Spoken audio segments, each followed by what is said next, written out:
Hello dear students, welcome back Anjeev Singh academy. तो चलिए, class 12 information technology paper code 802 के इस वीडियो में स्वागत है। आज हम बात करेंगे यूनिट 2 ऑपरेटिंग वेब के ऊपर। चलते हैं, बात करते हैं ऑपरेटिंग वेब बेस्ड एप्लीकेशन। सबसे पहले आपको ये जानना चाहिए कि वेब बेस्ड एप्लीकेशंस होता क्या है। देखिए, एक ऐसा एप्लीकेशंस जिसको हम वेब ब्राउज़र के थ्रू एक्सेस करते हैं with the help of internet connections, उसे हम वेब बेस्ड एप्लीकेशंस कहते हैं। And applications that can be accessed via web browser over a network connection is called web based application. Web based applications की जो facility होती है, वो आपको एक कन्वीनियंस प्रोवाइड करती है 24/7 की। अक्रॉस द वर्ल्ड, पूरे वर्ल्ड में आप कहीं से भी उसे एक्सेस कर सकते हैं। वेब बेस्ड एप्लीकेशंस जैसे कि reservation of ticket, booking, e governance, online shopping and provision of making payments online using credit card, debit card, learning using online tutorials, test etcetera, ये सारे के सारे क्या है, हमारे वेब बेस्ड एप्लीकेशंस हैं। तो इसको आपको ख्याल रखना होगा। इसका जो फ़ायदा होता है, एक फ़ायदा ये भी मिलता है कि ये आपको परमिशंस देते हैं, ये आपको अलाउ करते हैं कि आप इसे 24 आवर्स एक्सेस कर सकते हो और कहीं से भी एक्सेस कर सकते हो। कंफर्ट फ्रॉम होम होता है, ऑफिस होता है, कार होता है। अगर वेब बेस्ड एप्लीकेशंस को देखा जाए तो it can be categorized into 2 category. 2 category के होते हैं web based application. Applications which require some financial transaction, कुछ फाइनेंशियल ऑनलाइन ट्रांजैक्शन, कुछ एप्लीकेशंस तो ऐसे होते हैं। And some applications which provide the information और ट्रांजैक्शन अलाउ करते हैं, इंटरेक्शंस अलाउ करते हैं, filling forms, posting query, viewing information, sending mail, chatting. तो ऐसे एप्लीकेशंस को non financial online transaction applications कहा जाता है। अब online reservation systems, online shopping और बिल पेमेंट्स, ये सब तो चले जाएंगे फाइनेंशियल ऑनलाइन ट्रांजैक्शंस कैटेगरी में।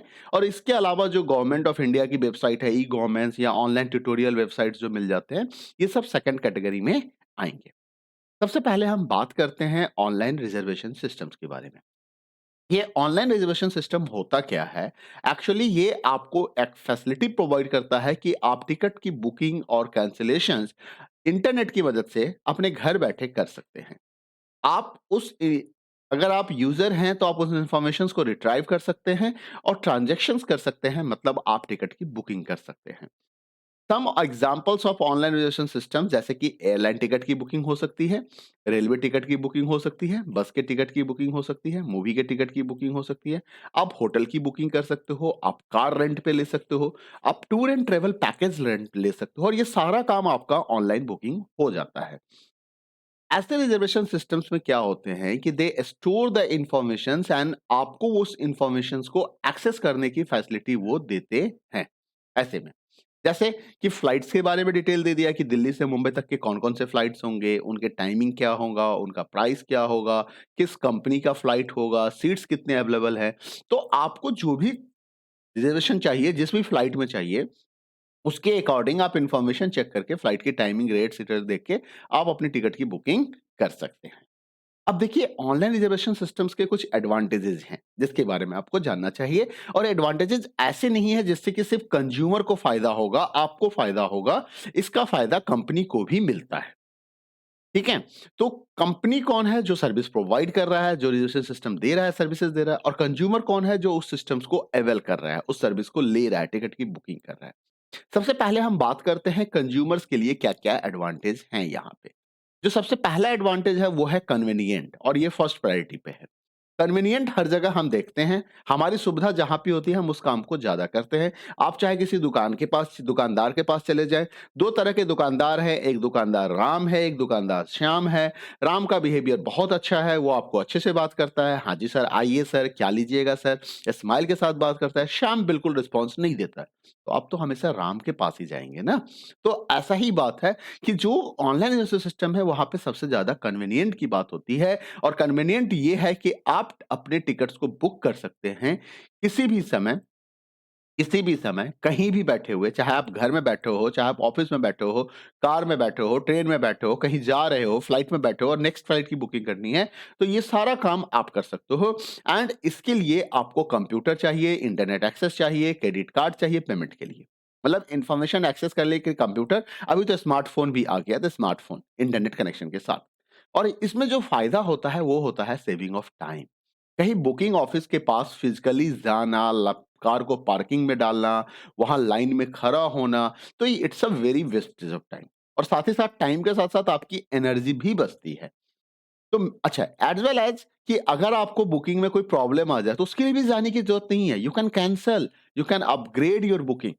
It is very convenient for the user with special needs. Special needs वालों को अब देखो, उनको कहीं डिजेबिलिटी होती है, कुछ प्रॉब्लम होती है, तो उनके लिए तो और प्रॉब्लम है।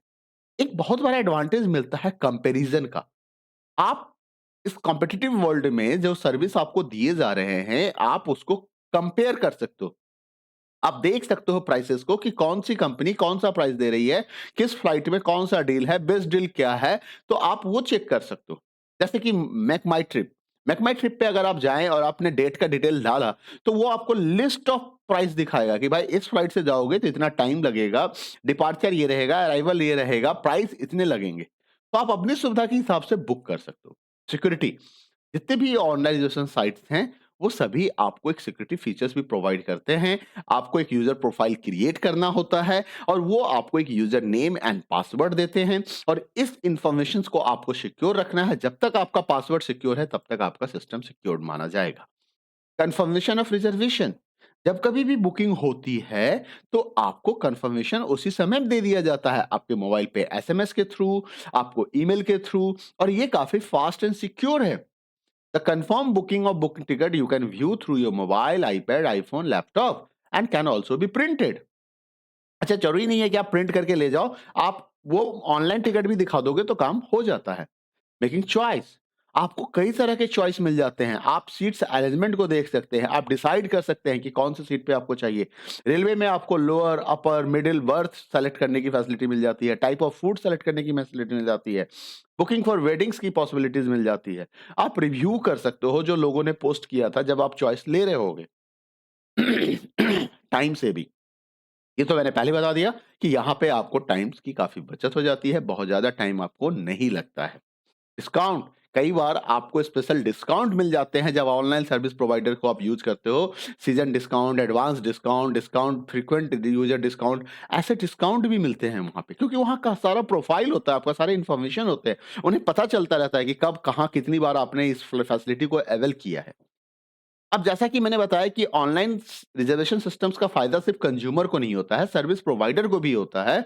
तो सर्विस प्रोवाइडर को क्या हो गया, उसके लिए कंपनी को मैनेज करना, रिजर्वेशन फैसिलिटी को ऑर्गेनाइज करना उसके लिए आसान हो जाता है। सबसे पहला फायदा है, उसे कम स्टाफ की जरूरत पड़ती है, कम आदमी में ही उसका काम हो जाता है। कोई स्पेशल स्पेटियल रिस्ट्रिक्शंस नहीं होता है कि भाई वो बेसमेंट में बैठ के काम करा रहा है। ऑफिस के लिए स्पेशल रिक्वायरमेंट नहीं होती है, कोई बड़ी बिल्डिंग की रिक्वायरमेंट नहीं है, बिग स्मॉल ऑफिस कुछ भी ले सकता है, उसके अपने रिक्वायरमेंट के हिसाब से है ना? उसका बिजली का बिल कम हो जाता है, ऑफिस का साइज़ छोटा हो जाएगा तो रेंट कम हो जाएगा, बिजली का बिल कम हो जाएगा, ठीक है? इनिशियल इन्वेस्टमेंट कॉस्ट कम हो जाता है उसका, ठीक है? उसको जो भी कॉस्ट लगाना है वो सिर्फ वेबसाइट और मेंटेनिंग पे लगाना है, उसको बिल्डिंग के लिए बहुत कुछ नहीं करना है। और इससे बड़ा फ़ायदा उसका होता है ग्लोबल एक्सेस। अगर आप एक दुकान खोल के बैठ जाओगे तो आप उस सिटी में, उस एरिया में ही सिर्फ रहोगे। वर्ल्ड वाइड लोग आपके पास नहीं आएँगे, और यहाँ पे क्या है, वर्ल्ड वाइड लोग आते हैं इंटरनेट के थ्रू, कहीं से भी कोई भी आपके इस सर्विस को एक्सेस कर सकता है। हाँ, ऑनलाइन ट्रांज़ैक्शन लेते समय आपके लिए कुछ प्रिकॉशंस है जिसको आपको ध्यान रखना होगा। इंटरनेट जब भी ट्रांज़ैक्शंस होता है तो बहुत सारे पॉसिबिलिटीज़ होते हैं कि फ्रॉड्स हो सकते हैं आपके साथ। तो there are some precautions which you must be care, must be taken by you. जैसे आपको जो यूजर नेम एंड पासवर्ड दिया है, ये सबसे कॉमन मेथड होता है किसी भी सिस्टम्स में इन करने का और आपके आइडेंटिफिकेशन या ऑथेंटिकेशन का। तो आपको अपने पासवर्ड को सबसे पहले सिक्योर रखना है, क्योंकि अनऑथराइज्ड एक्सेस से क्या होगा, वो आपके अकाउंट्स के इंफॉर्मेशन अगर उनको पासवर्ड पता चल गए, आपके यूजर आईडी और पासवर्ड उन्हें मिल गए, तो वो आपके सिस्टम से जाके मतलब आपके बिहाफ में वो कुछ भी कर सकते हैं, है ना? तो क्या करना होगा उसके लिए, हमें पासवर्ड को सेफर रखना पड़ेगा। पासवर्ड को कैसे सेफर करना होगा, पासवर्ड को कॉम्प्लेक्स बनाना होगा, मिक्स केस बनाना होगा, small, capital, number, symbol, digit सबका इस्तेमाल कीजिए। तो ऐसे केस में ऑटोमेटिक पासवर्ड्स का जो सिस्टम्स होता है वो फेल हो जाता है यहाँ पे, जब मल्टीपल कैरेक्टर कॉम्बिनेशंस होते हैं। Do not leave passwords around and do not share with the friends, किसी के साथ मत शेयर कीजिए। Never use names of near and dear one as a password, कभी भी कोई पालतू कुत्ता है, इसके फेवरेट आदमी, उसका नाम एज अ पासवर्ड मत रखिए। अब आता है कि ऑनलाइन सिस्टम को आप यूज़ कैसे करोगे? तो देखो ऑनलाइन सिस्टम्स को यूज़ करने के लिए सबसे पहले आपको जाना पड़ेगा गूगल क्रोम पे, वेब ब्राउज़र पे, चाहे वो इंटरनेट एक्सप्लोरर हो, माइक्रोसॉफ्ट एज हो, गूगल क्रोम हो, कोई भी वेब ब्राउज़र आप स्टार्ट कर लीजिए। अगर आपको उसका यूआरएल पता है, वेब एड्रेस पता है, जैसे आईआरसीटी का मुझे पता है, तो आप आईआरसीटी लिख दीजिए। अगर नहीं पता है, तो आप उसे सर्च कर लीजिए। उसके लिए आपको गूगल क्रोम खोलना होगा और गूगल क्रोम में जाके आप सर्च कर सकते हैं, गूगल सर्च कर सकते हैं। आपके पास लिस्ट ऑफ ऑप्शंस आ जाएगा, जैसे कि ये जो एडी लगा होता है ना, ये इसको ऐड बोलते हैं, ये अलग से ऐड करवाया जाता है, इसलिए ये ऊपर आता है। डायरेक्ट एयर इंडिया के वेबसाइट्स पे जाना है, तो ये वाला एयर इंडिया का वेबसाइट्स है। ऑनलाइन बुकिंग के लिए जाना है तो ऑनलाइन बुकिंग का एयर इंडिया का है। अब आपको क्या करना है, वेबसाइट्स को ओपन करना है, फिर ब्राउज़ करो, इन्फॉर्मेशन को सर्च करो और वेबसाइट को यूज़ कर लो बुकिंग करने के लिए। अब आते हैं, देखते हैं केस स्टडी। रेल टिकट को अगर आपको बुक करना होगा तो आप कैसे बुक करेंगे? तो रेल टिकट की बुकिंग जो होती है वो Indian railway catering and tourism corporations के थ्रू होती है, इसके ऑनलाइन पोर्टल के थ्रू होती है, इसको आईआरसीटीसी कहते हैं। सबसे पहले आपको वेब ब्राउज़र देखना है, इंटरनेट कनेक्शन देखना है आपके कंप्यूटर पे है या नहीं है। वेब ब्राउज़र को ओपन करना है, उसके अंदर में एक वेब एड्रेस डालना है www.ircts.com। मतलब आपको यहाँ पे लिखना है www.irctc.co.in। आपको ये लिखना है और जैसे ही आप इतना लिखोगे, आपका आईआरसीटी का वेबसाइट खुल जाएगा। वेब पेज ऑप्शन होगा, ये जो इन्फॉर्मेशंस बुक के अंदर दिया आप इसी को फॉलो कीजिए। ये ऐसे में पुराने इन्फॉर्मेशन से पुराना स्क्रीनशॉट है। अब कुछ ऐसा दिखाई देता है।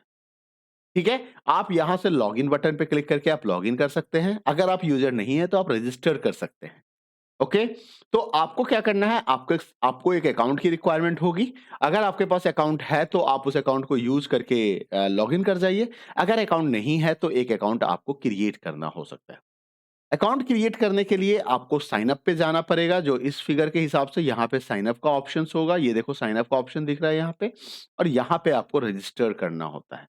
रजिस्टर करेंगे तो आपका यूजर रजिस्ट्रेशन पोर्टल आ जाएगा, क्रिएट योर अकाउंट। आपको कुछ बेसिक डिटेल्स और कुछ पर्सनल डिटेल्स और कुछ एड्रेस, ये इन्फॉर्मेशंस आपको प्रोवाइड करने होते हैं अपना अकाउंट बनाने के लिए। ठीक है? कोई हेल्प चाहिए तो यहाँ पे दिशा बैठी हुई है, आप इससे हेल्प भी ले सकते हैं, कोई प्रॉब्लम नहीं है। उसके बाद आपने क्या किया, सारा फॉर्म भर दिया, सबमिट कर दिया, आपका अकाउंट क्रिएट हो गया। अब आप लॉगिन कीजिए अकाउंट क्रिएट होने के बाद और लॉगिन करने के बाद आपको क्या करना है, प्लान माय ट्रैवल बॉक्स पे जाना है। जैसे कि यहाँ पे आप देख सकते हो, मैं यहाँ से बाहर निकलता हूँ, तो यहाँ पे देखो ये बुक टिकट्स है, ये प्लानिंग है। अब ऐसा स्क्रीन आता है, यहाँ से फ्रॉम देंगे, टू देंगे, डेट देंगे, क्लासेस देंगे, जनरल, जो भी आप क्राइटेरिया, आपको ये लॉगिन करने के लिए कहेगा। जैसे आप कुछ काम करोगे, आपको ये लॉगिन करने के लिए कहेगा, तो आप लॉगिन कर लेंगे, या तो आप पहले लॉगिन करके बुक टिकट्स का ऑप्शन ले सकते हैं। इसके बाद आता है, अब आपको जो भी, मतलब आपने लॉगिन कर लिया, लॉगिन करने के बाद जैसे आप प्लान कर रहे हो, तो आपने फ्रॉम स्टेशन बताया, टू स्टेशन बताया, डेट ऑफ जर्नी बताया, ट्रेन टाइप बताया और सर्च किया, तो लिस्ट ऑफ ट्रेन्स का नाम आ जाएगा यहाँ पे। आप जिस किसी पे सर्च करके उसकी अवेलेबिलिटी चेक कर सकते हो, जो भी ट्रेन अवेलेबल है ना? उसमें कोच वाइज़ आप उसका प्राइस देख सकते हो, कैटेगरी ऑफ ट्रेन के हिसाब से, ठीक है? और अगर आपको बुक करना है तो नीचे में बुक का ऑप्शंस आएगा, बुक टिकट, तो आप वहाँ पे जाके बुक टिकट कर सकते हैं। आप जब बुक टिकट करेंगे तो आपसे वो सारा इन्फॉर्मेशंस लेगा कि कौन-कौन सा पैसेंजर ट्रैवल कर रहा है, उसका नेम, एज, सेक्स, आपको कौन-सा बर्थ चाहिए, आप मतलब डॉक्टर हैं, सीनियर सिटीज़न्स हैं, ये भी इन्फॉर्मेशन पूछा जाएगा। उसके बाद आप एंटर की दबाइए, फिर आप पेमेंट पे जाएँगे, आपको मोबाइल नंबर भी देना होगा, ठीक है? पेमेंट पे जाएँगे, पेमेंट पे जाके आपका ऑनलाइन पेमेंट हो जाएगा। जैसे ही ऑनलाइन पेमेंट होगा, आपका टिकट बुक हो जाएगा। बुक होने के बाद आपको उसकी एक इलेक्ट्रॉनिक कॉपी थ्रू ईमेल आपको भेज दी जाएगी और आपके मोबाइल पे एक एसएमएस आ जाएगा। और इस तरह से आपकी टिकट बुक हो जाती है। जब किसी ट्रेन को हम सेलेक्ट करते हैं, तो उसका ये स्टेटस आता है अगले 6 दिन का और उसमें देखो बुक नाउ का ऑप्शन दिखता है, आप यहाँ से बुक करते हैं। तो इस तरीके से आप रेलवे के टिकट्स को बुक कर सकते हैं। आइए बात करते हैं ई-गवर्नेंस के बारे में। ई-गवर्नेंस होता क्या है? देखिए, e-governance stands for electronic governance बोलते हैं इसको। यानी कि use of electronic, that is informations and communication technology tools, ICT tools का यूज़ किया जाता है for governance, bye the government, for the citizens. मतलब गवर्नमेंट्स के द्वारा, गवर्नमेंट के लिए, सिटीजन्स के लिए, जब सरकार इलेक्ट्रॉनिक मीडिया का यूज़ करती है और आपको कोई इन्फॉर्मेशन प्रोवाइड करती है, तो उसे हम ई-गवर्नेंस कहते हैं। ई-गवर्नेंस के लिए आईसीटी टूल्स यूज़ होता है और आईसीटी टूल्स का मतलब हो गया इंटरनेट, लैन, मैन, वैन, मोबाइल फ़ोन, तो इसका यूज़ करना। आईसीटीज़ के थ्रू क्या होता है, the use of ICT facilitate providing the access to information for the citizen by the government. The government has set up ICT enable services. उसने क्या किया, आईसीटी इनेबल सर्विसेज सेटअप कर दिया। जैसे आप registration of date of birth कर सकते हैं, डेथ सर्टिफिकेट कर सकते हैं, बुकिंग ऑफ रेलवे टिकट्स हो गया, आरटीआई एप्लीकेशन लगा सकते हैं, इस तरीके से। अब इसका फायदा क्या मिला, तो ई गवर्नेंस क्या कर रहा है, एम्पावर्स कर रहा है सिटीजन्स को socially and economically, enhance their lives by providing them the quality information and better services। ये सिटीजन्स को इंफॉर्मेशन एक्सेस करने की फैसिलिटी डायरेक्ट दे रहा है। आपको किसी को कोई पैसा देने की जरूरत नहीं है, मिडिलमैन ऑन टॉट को कोई पैसा नहीं देना है। It's ushers transparency. इसने क्या किया, इसने ट्रांसपेरेंसी भी प्रोवाइड किया सिस्टम्स में। The services of e governance portal can be broadly classify into two categories. एक सर्विस होता है जहां पे आपको ऑफ इंफॉर्मेशन प्रोवाइड होता है, और एक जगह जहां पे आपको सर्विस दिया जाता है। इंफॉर्मेशन का मतलब हो गया कि क्या है, कैसे क्या होता है। और अगर आप मान लो रजिस्ट्रेशन करने चले गए डेथ सर्टिफिकेट के लिए, बर्थ सर्टिफिकेट के लिए, तो वो क्या हो गया, सर्विसेज हो गया, उसको सर्विसेज बोलेंगे। और कुछ इंफॉर्मेशन आप पता कर रहे हो कि कहाँ पे क्या सिस्टम है, कैसा सिस्टम है, तो उसे इंफॉर्मेशन कहेंगे। अब जानते हैं कि ई गवर्नेंस का इनिशिएटिव कब लिया गया। तो ई गवर्नेंस की इनिशिएटिव हुई 1987 में, एनआईसी एनईटी के द्वारा लिया गया था। The main thrust e governance was provided by launching of NIC NET in 1987। जो national satellite based computer network है, मतलब सबसे पहले तो ये सैटेलाइट लॉन्च किया गया था, उसके बाद ई गवर्नेंस का कंसेप्ट आया। This was followed by the launch of the District Information System of National Informatics Center program। तो यहां पे क्या हो गया कि इसके बाद सबसे पहला काम डीआईसी एनआईसी ने क्या किया कि इंडिया के जितने भी डिस्ट्रिक्ट ऑफिसेज हैं, सभी के अंदर में हार्डवेयर एंड सॉफ्टवेयर प्रोवाइड किया स्टेट गवर्नमेंट की मदद से, और सबको कंप्यूटराइज करने का काम स्टार्ट हो गया। NICNIT was extended via the state capitals to the district headquarter by 1990। 1990 में इसको थोड़ा एक्सपेंड किया गया। In the ensuring years computerization, tele connectivity, internet connectivity जो है ये बढ़ता गया, और गवर्नमेंट ने हर ऑफिस में इसको सेटअप लगा लिया, यूनियन लेवल पे भी और स्टेट लेवल पे भी। The formulation of national e governance plan NEGP बनाया गया, एनईजीपी बनाया गया by the department of electronics and information technology and the department of administrative reforms and public grievances के द्वारा इन 2016 में। और इसके बेसिस पे इन्होंने ई गवर्नेंस को काफी बूस्ट किया, इसके प्रोसेस को। अब there are some e governance sites हैं, लेकिन कुछ central initiative for e governance include हो गया, जिसमें एनईजीपी का मैंने अभी जिक्र किया था। एनईजीडी भी आता है, नेशनल ई गवर्नमेंट डिवीजन भी है, ई गवर्नेंस इंफ्रास्ट्रक्चर भी आता है यहाँ पे, मिशन मोड प्रोजेक्ट्स भी है, सिटीजन सर्विस है, बिजनेस सर्विसेज है, गवर्नमेंट सर्विसेज है, प्रोजेक्ट इनिशिएटिव्स है, research and development in e governance है। तो कई स्टेट गवर्नमेंट्स जो हैं, सारे स्टेट गवर्नमेंट्स ने ई गवर्नेंस इनिशिएटिव लिया अपने, और उन्होंने agriculture, commercial, taxes, district employment exchange, land records, municipalities, ग्राम panchayat, police, road transport, treasures, इन सब में इन्होंने इसका इम्प्लीमेंटेशन स्टार्ट कर दिया।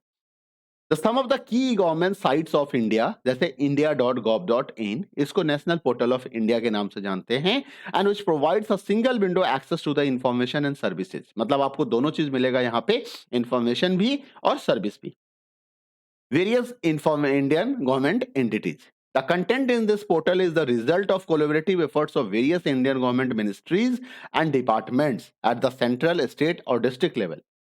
This portal is the mission mode project under the National E-Governance Plan, designed and maintained by National Informatics Center, DEITY, MOCIT, Ministry of Communication and Information Technology, Government of India। इन सब के द्वारा इसको manage किया जाता है। जैसा कि आप अगर आप साइट पे जाएं, वो india.gov.in पे, तो आपको ये साइट अब आज के डेट में कैसा दिखेगा, तो जरा सा इसको भी हम चेक कर लेते हैं। तो India national portal of India, देखिए ये कुछ ऐसा दिख रहा है। ठीक है, तो यहाँ पे आपको कुछ न्यू हाइलाइट्स आ गए, मोस्ट रिक्वेस्टेड इंफॉर्मेशन फॉर्म्स आ गए जो सबसे ज्यादा इस्तेमाल हो रहे होते हैं। ठीक है, तो आप यहाँ से इसको देख सकते हैं। ओके, तो ये रहा, इस पे एक्सप्लोर कीजिएगा एक बार। उसके बाद है go-directory.nic.in। ये GOI directory, government of India डायरेक्टरी.nic, इसको government of India web directory कहते हैं। इसको क्या कहते हैं, government of India web directory कहते हैं।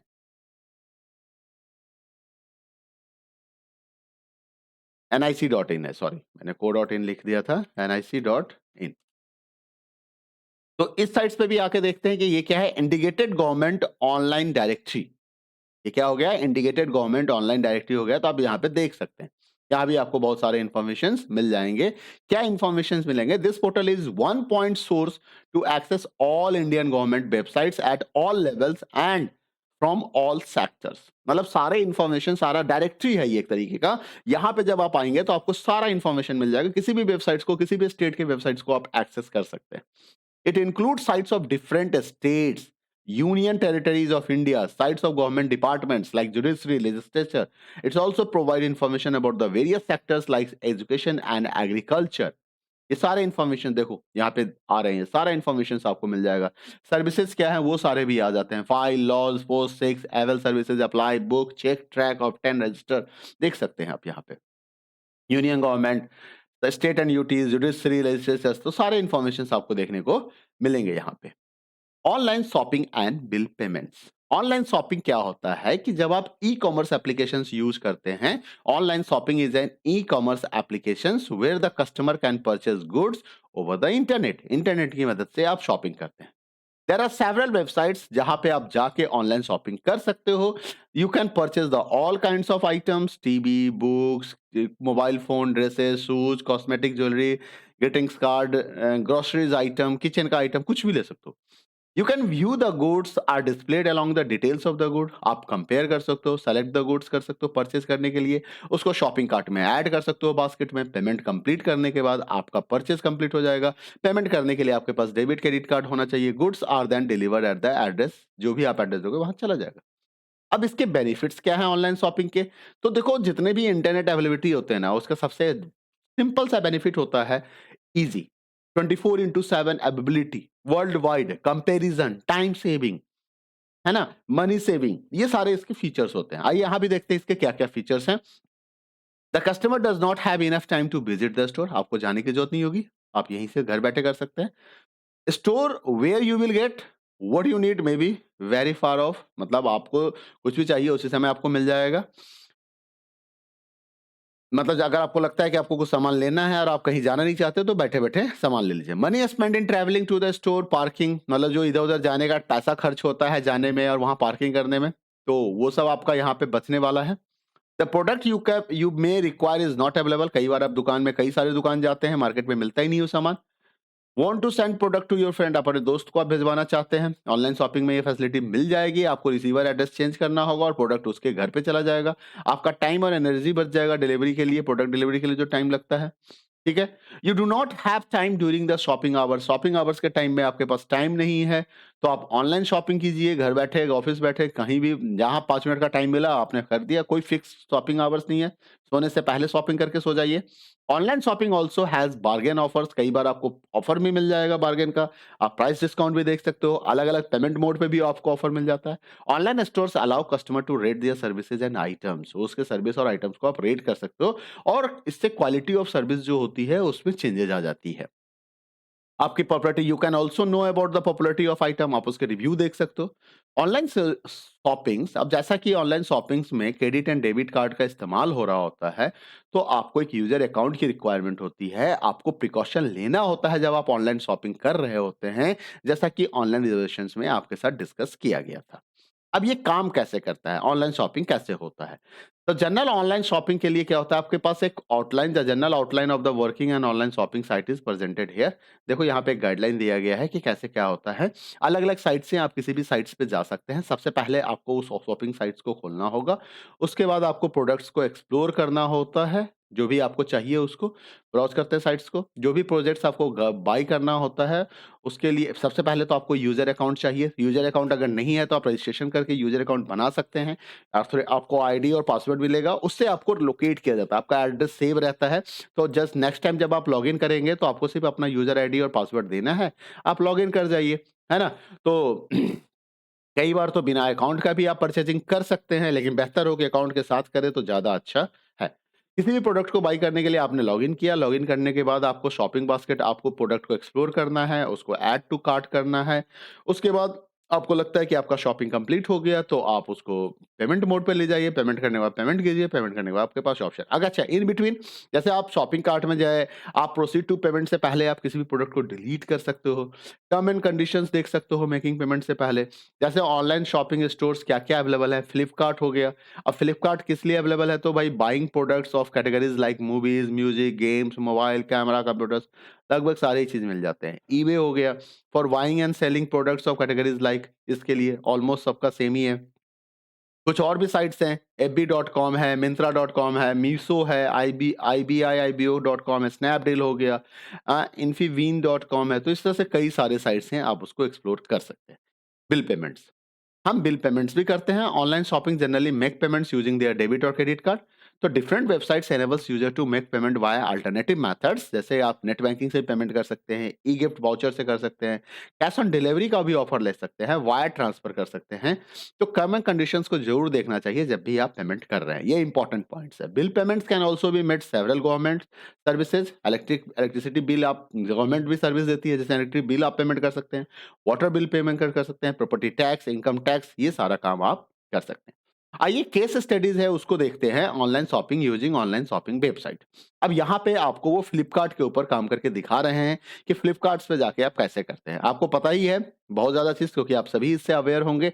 सबसे पहले वेब ब्राउजर पे जाइए, इंटरनेट कनेक्शंस को देखिए, वेब ब्राउजर को ओपन कीजिए, उसमें flipkart.com लिखिए, आपका वेबसाइट से स्टार्ट हो जाएगा।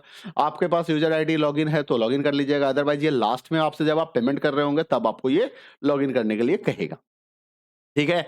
नहीं है तो क्रिएट कर लीजिए साइन अप करके। आप सबसे पहले साइन अप कीजिए, अपना डिटेल दीजिए और आपका लॉगिन आईडी और पासवर्ड आ जाएगा। ठीक है?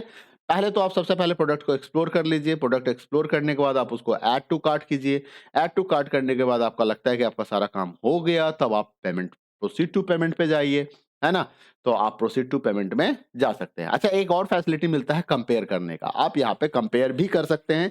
जब किसी प्रोडक्ट को आप सेलेक्ट करते हैं तो उसमें एक ऐड टू कंपेयर में आता है, तो आप मल्टीपल प्रोडक्ट्स को 3 प्रोडक्ट को एक साथ कंपेयर करके आप देख सकते हैं। ठीक है? और आप रिव्यू ले सकते हैं, यूज़र के रिव्यू को देख सकते हैं और सारा चीज़ ओके है तो प्लेस ऑर्डर करके आपका काम हो जाएगा। इस तरह से देखिए मल्टीपल प्राइस आ रहे हैं अलग-अलग डिवाइस के, तो आप वहाँ से ज़्यादा सीधा पेमेंट कर सकते हैं। पेमेंट करने के लिए आपको कई सारे ऑप्शंस मिल जाते हैं फ्लिपकार्ट पे, credit card, debit card, net banking, cash on delivery, gift voucher, है ना? तो ये सारा ऑप्शंस मिल जाता है। पे लेटर वाला भी ऑप्शंस मिलता है, जिसमें कि आप पेमेंट अभी करें, अगले महीने आप फ्लिपकार्ट को पैसा दें, तो ऐसा भी सिस्टम है इसके पास। ठीक है? आप जाके पेमेंट कर दीजिए। Online courses tutorial and test. Online courses and tutorials जो है ये आपको हेल्प करता है आपके लर्निंग में यूजिंग सॉफ्टवेयर, वीडियो गेम और लेसन प्लान। ठीक है? ऑनलाइन ट्यूटरिंग में क्या होता है, students and teachers are at physically different location, अलग अलग जगह पे होते हैं पढ़ाने वाला, connected to each other via internet. Internet से जैसे कि अभी कोविड के टाइम में हम सभी ने ऐसा किया था। Online learning has the many benefits. सबसे पहला प्रोवाइड फैसिलिटी क्या मिलेगा, freedom to learner to learn at their convenient location, कहीं से बैठ के कर लीजिए अपने टाइम पे, कन्वीनियंट टाइम पे, और अपनी स्पीड से आप पढ़ सकते हैं। ये एक सबसे बड़ा एडवांटेज है ऑनलाइन लर्निंग का। No discriminations of age, caste, gender, background और द क्वालिफिकेशन ऑफ लर्नर, क्योंकि जो पढ़ाने वाला है वो तो एकदम स्ट्रेट फॉरवर्ड पढ़ा, जैसे अभी मैं आपको बता रहा हूँ। अब मुझे नहीं पता मेरे इस वीडियो को कौन कौन देखेंगे, किस किस एज के बच्चे देखेंगे। The tutorials may be enriched with the audio and video information, which makes learning more enjoyable and attractive.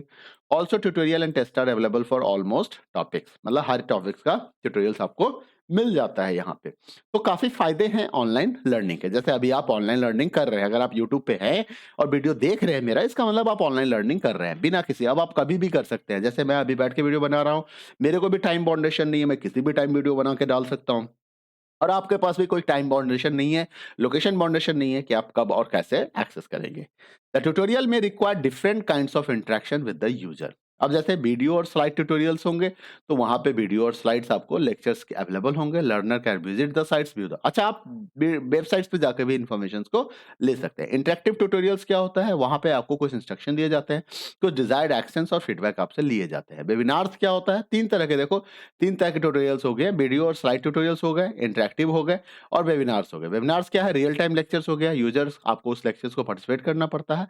आप रियल टाइम में आप क्वेश्चंस पूछ सकते हैं और उसका आंसर ले सकते हैं। कई सारे ऑनलाइन एजुकेशनल वेबसाइट्स हैं, उसमें एक my CS tutorial, Anjeev Singh academy भी है, जहाँ भी आपको इन्फॉर्मेशन मिल जाता है और आपने देखा भी होगा। जैसे खान अकेडमी का नाम है, एज ट्यूटर का नाम है। खान अकेडमी क्या एजुकेशनल वेबसाइट्स 2006 में क्रिएट किया गया था। यहाँ पे कई सारे वीडियोज़, ट्यूटोरियल्स आपके पास अवेलेबल है, अलग-अलग सब्जेक्ट्स के, आप जाके वहाँ से पढ़ सकते हैं।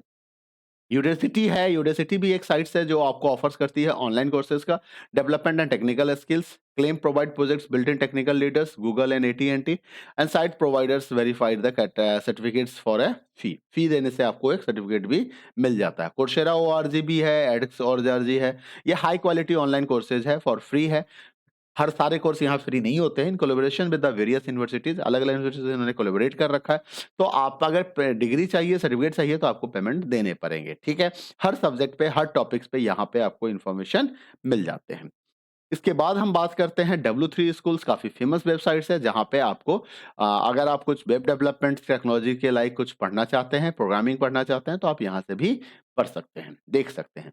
GCL learn free dot ORG है, provide quality innovative online learning opportunity आपको प्रोवाइड करती है और आपके टेक्नोलॉजी को इंप्रूव करने में आपकी हेल्प करती है। लिटरेसी एंड मैथ्स स्किल्स को आपको इनहेंस कर देती है। 750 डिफरेंट लेसन्स हैं इसके पास, जो आप यहाँ से देख सकते हैं, ये ठीक है। उसके बाद एनसीईआरटी की बुक अगर आपको चाहिए, तो आप इस वेबसाइट्स पे जाके एनसीईआरटी की बुक डाउनलोड कर सकते हो, यहाँ से पढ़ सकते हो, ठीक है। Online English grammar test available है ब्रिटिश के थ्रू। आप यहाँ पे देखो, कई सारी वेबसाइट्स हैं जो ऑनलाइन, BritishStudy.com और भी वेबसाइट्स हैं जहाँ से आप ऑनलाइन टेस्ट भी दे सकते हो। अब ये PS law school administration test of India देख सकते हो इस तरह से। चलिए, अब हम बात करते हैं प्रोजेक्ट मैनेजमेंट के बारे में कि वेब बेस्ड एप्लीकेशन डेवलपमेंट में हमें अगर कोई प्रोजेक्ट बनाना हो तो हम कैसे बनाएंगे। देखिए, वेब बेस्ड एप्लीकेशंस का मतलब हो गया कि आप कोई ऐसा एप्लीकेशन डेवलप कर रहे हैं जो वेब पे रन करेगा। मतलब सर्वर पे वो प्रोग्राम रखा हुआ होगा, किसी रिमोट कंप्यूटर पे आप उसको किसी अदर कंप्यूटर से आप उसको रन कराएंगे, उसकी डिलीवरी ऑनलाइन होगी, इंटरनेट थ्रू ब्राउजर इंटरफेस के थ्रू वो एक्सेस होगा। अलग अलग तरह के आप ऑनलाइन एप्लीकेशन बना सकते हैं, आप कोई गेम बना सकते हैं, क्विज बना सकते हैं, बिल कैलकुलेटर बना सकते हैं। एक project is task that undertaken to create a unique product. आप कोई यूनिक प्रोडक्ट, सर्विस और रिजल्ट्स बनाना चाहते हैं इस प्रोजेक्ट के अंदर में। इसके कुछ की कैरेक्टरिस्टिक्स होते हैं जिसको आपको ध्यान रखना होगा। हर एक प्रोजेक्ट का एक बिगिनिंग और एंड होता है। Extend of the project is defined है, so it has a boundary, उसकी एक बाउंड्री होती है। रिक्वायर्स फाइनाइट रिसोर्सेज, हर एक प्रोजेक्ट को फाइनाइट रिसोर्सेज चाहिए कंप्लीट द प्रोजेक्ट, अदरवाइज वो कभी कंप्लीट नहीं हो पा जाएगा। प्रोजेक्ट के लिए स्पेसिफिक टाइम फ्रेम डिसाइड होता है। Definite beginning and end dates होना चाहिए। प्रोजेक्ट कंप्लीट हो जाता है when its end objective are achieved and objective is specific and identifiable. Objective ऐसे होना चाहिए जिसको आप पहचान सको कि आपका ये पर्पस था इस प्रोजेक्ट को बनाने का। प्रोजेक्ट मैनेजमेंट क्या होता है? एक process of achieving the objective of the project through a set of activities defined within the time frame to produce the end result. It is an application of knowledge. It is the application of knowledge, skills, tools and techniques of project activities to meet the project requirements. ठीक है, तो project management का definition यहां से याद कर लीजिएगा, ये इंपॉर्टेंट हो सकता है कि what do mean by the project management. अब प्रोजेक्ट के लिए कुछ एसेंशियल टिप्स है आपके पास, project essential and tips. We have learned about so many different web applications, जो आपको बताया गया पीछे। तो structured and simplified process is describe for the development web based applications. अब उसके बारे में बता रहा है। सबसे पहला फेज होता है web application, phases of web application project. किसी भी प्रोजेक्ट को डेवलप करने के लिए उसे कई फेजेस से गुजरने होते हैं। तो जनरली उसके 4 फेजेस होते हैं, जिसमें कि डेवलपमेंट फेज आता है, जहां पे one needs to follow the following more phases of development, 4 main phases of development. सबसे पहले आपको रिक्वायरमेंट डेफिनेशंस फेज आता है, जहां पे आप रिक्वायरमेंट गैदर करते हैं। फिर डिजाइनिंग फेज आता है, जहां पे आप डिजाइनिंग करते हैं। इम्प्लीमेंटेशन में आप इम्प्लीमेंटेशन होता है। फिर टेस्टिंग का फेज आता है। For all this phases there is a planning and monitoring phase, इसके लिए भी मॉनिटरिंग होता है यहाँ पे।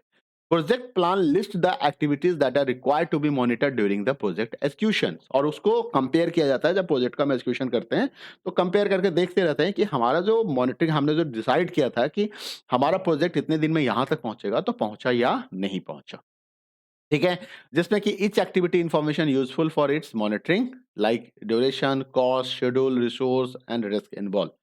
For developing web based application we discuss the step to perform during the 4 phases. अब देखिए वो 4 फेजेस कौन है, इसको ध्यान रखिएगा, ये इंपॉर्टेंट है आपके लिए कि 4 फेजेस ऑफ प्रोजेक्ट डेवलपमेंट क्या होते हैं, फेजेस इन वेब एप्लीकेशन प्रोजेक्ट क्या होते हैं। तो प्लीज इसको इग्नोर मत कीजिएगा।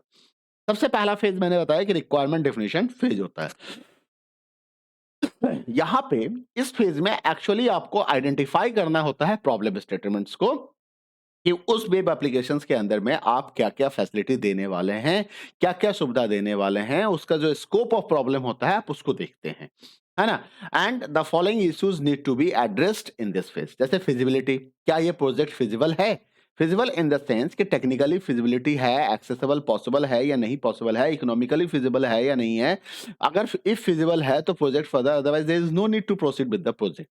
सिंपल सा बात है। फिजिबिलिटी सबसे पहले चेक किया जाता है। स्कोप, आपको ये देखना है कि the focus is on what the application must do. इसका स्कोप क्या है, क्या यूज होगा एप्लीकेशंस का और कितना यूज होगा और कितने लोगों के लिए बेनिफिशियल्स होगा। Compile a detail list with a clear descriptions of application features, क्या क्या फीचर्स आप देने वाले हैं, उसी से इसका स्कोप पता चलेगा।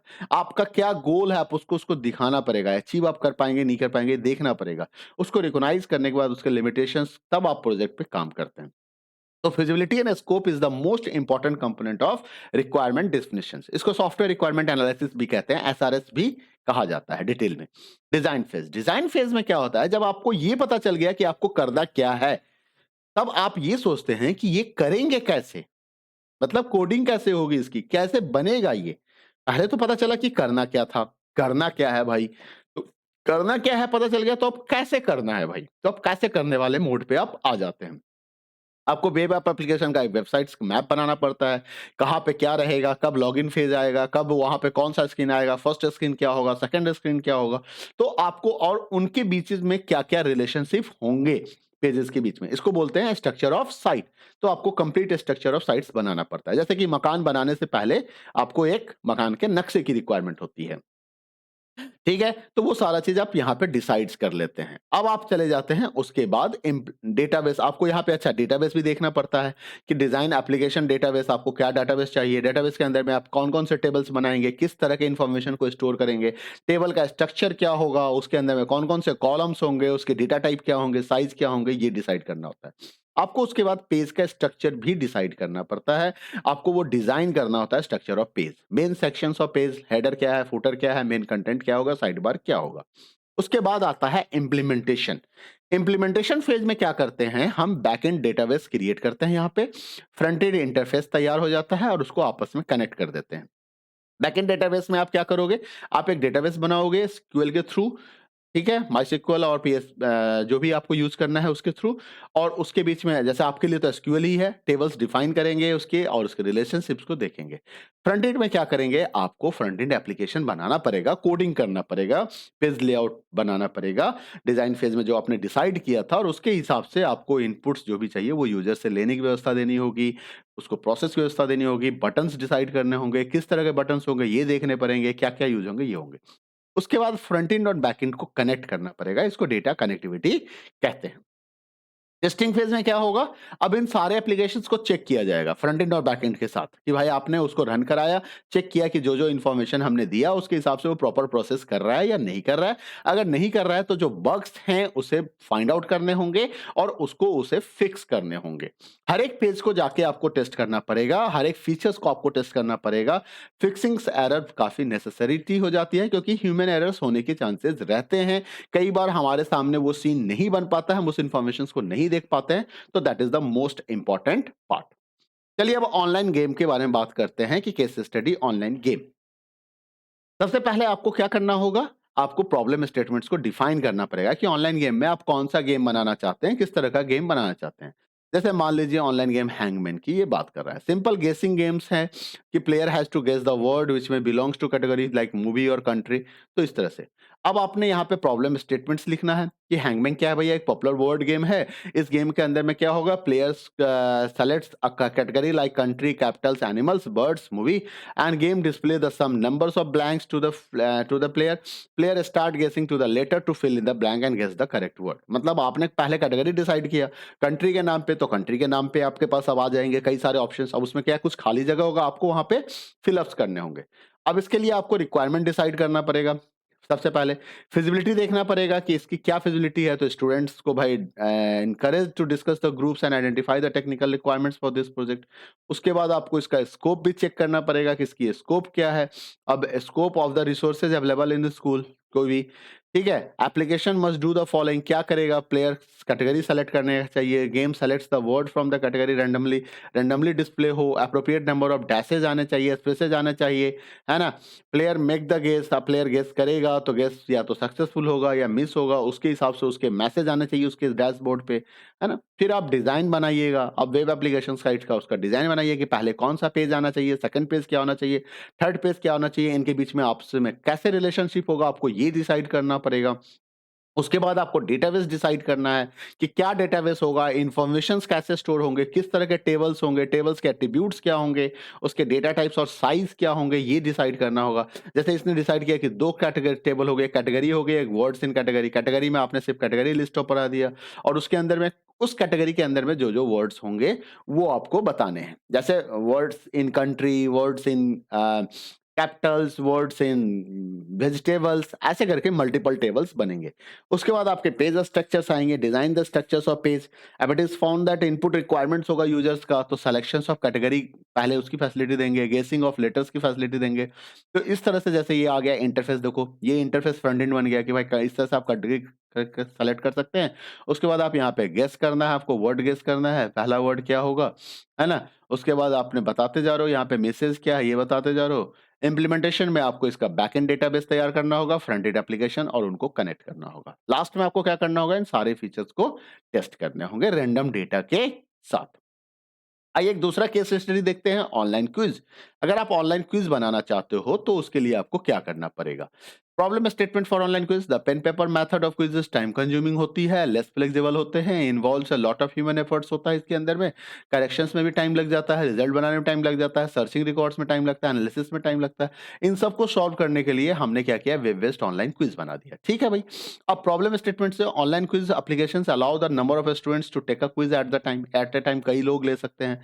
रिजल्ट उसी समय बता देंगे, है ना? एनालिसिस भी, रिजल्ट भी ऑटोमेटिकली जनरेट हो जाएगा। रजिस्टर करना होगा यूजर को, लॉगिन पासवर्ड लेना होगा। यूजर जब लॉगिन करेगा तो अपने टेस्ट को देख सकता है, रिजल्ट्स को देख सकता है, जब कभी भी चाहे पीछे आगे जब मौका लगे तब भी देख सकता है। कुछ कंप्लीट हो जाएगा, उसको रिपोर्ट दे दी जाएगी, उसको करेक्ट आंसर बता दिया जाएगा। एडमिनिस्ट्रेटर जो होगा उसके पास प्रिविलेज होगा कि वो क्रिएट, मॉडिफाई और डिलीट क्विज क्वेश्चंस कर सकता है। अब रिक्वायरमेंट में फिजिबिलिटी, स्टूडेंट्स को इनकरेज करना है यहाँ पे कि भाई आप फिजिबिलिटी डिसाइड कीजिए, क्या टेक्निकल रिक्वायरमेंट्स होगी, हम कर सकते हैं नहीं कर सकते हैं, हमारे पास वो सोर्सेज हैं या नहीं है, हम उस पे काम कर पाएंगे, हमें कोई नया सॉफ्टवेयर तो नहीं लेना होगा, इन सब चीजों के बारे में आपको देखना पड़ेगा। स्कोप, अब स्कोप क्या है इसमें, तो भाई यूजर को रजिस्ट्रेशन का स्कोप मिलेगा, यूजर लॉगिन करेगा, उसके अंदर में यूजर्स को कैटेगरी का सेलेक्ट करेगा, क्विज का, क्विजेस के क्वेश्चंस आएंगे, वो उसको आंसर देगा, फिर उसके रिपोर्ट उसको दिए जाएंगे। एडमिनिस्ट्रेटर को परमिशन मिलेगा create, modify and delete question करने का। अब आपको क्या करना है, डिजाइन करना है, तो मैप की बनाइए, वेब एप्लीकेशन साइट्स का आपको यहाँ पे मैपिंग करनी पड़ेगी कि कौन कौन सा पेज आएगा, क्या फ्रंट एंड रहेगा, उसमें उसको कनेक्ट कैसे करेंगे, इस फ्रंट एंड से एक इंटरफेस से दूसरे इंटरफेस पे कैसे जाएंगे। फिर डेटाबेस आपको डिसाइड करना पड़ेगा कि क्या क्या डेटाबेस होंगे, उस डेटाबेस में टेबल्स कौन कौन से होंगे, है ना? तो वो आपको देखना पड़ेगा। एडमिनिस्ट्रेटर के लिए एडमिन लॉगिन हो गया, क्विज इन्फो हो गया, क्वेश्चंस हो गए, उसके टाइप्स हो गए, यूजर्स के इन्फॉर्मेशन भी चाहिए हमें, हम उसके भी इन्फॉर्मेशन को स्टोर करेंगे, रिजल्ट्स भी चाहिए यूजर वाइज, हम उसके रिजल्ट भी रखेंगे।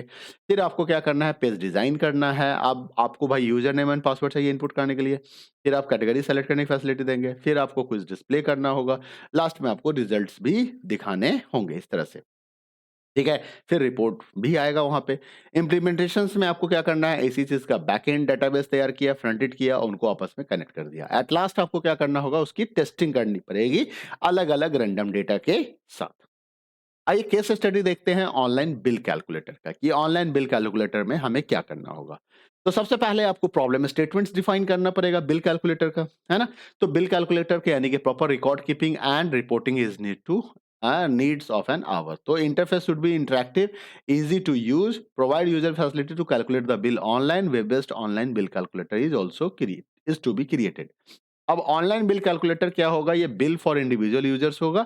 Users to enter the bill details, first time user has to register और once user is log in the user can enter details of the bill and bill is generated. Administrator के पास privilege होगा add edit delete the user account करने का। Feasibility check कीजिए कि आपके आसपास में जो सिस्टम्स हैं, जो आपको रिसोर्सेज दिए जा रहे हैं, स्कूल में जो रिसोर्सेज अवेलेबल हैं, उससे ये बन पाएगा या नहीं बन पाएगा।